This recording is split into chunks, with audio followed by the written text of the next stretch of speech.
Love. Huwag mo na isipin yung June na yun.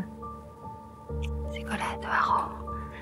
Pagkatapos ng gagawin ko, makakalimutan mo lahat ng galit mo.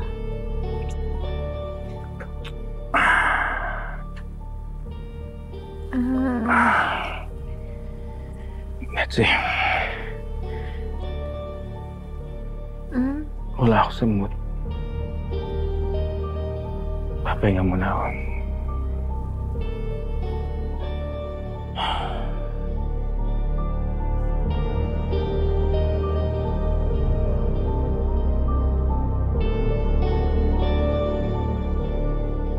I-reject ba ako? Talaga ba? Pinaglalawayan ako. Hindi tinatanggihan.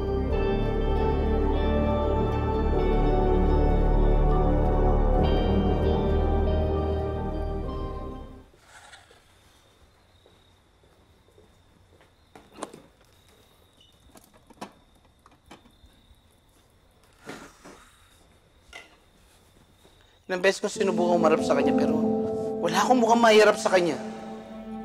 Nangliliit ako sa sarili ko. Mas mahirap pang umamin sa pamilya o kaibigan. Dahil naman masasaktan ng mga mahal mo.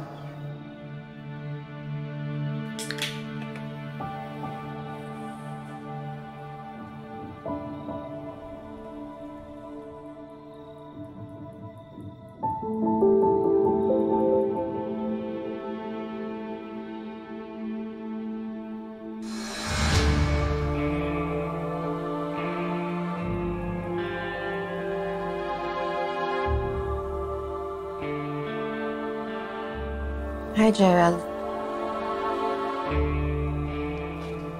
Anong ginagawa mo dito? Bakit? Bawal bang mag-hi sa'yo? Pwede ba ako makainom? Kumuha na sa'yo. Paano ba yan? Uhaw na ako.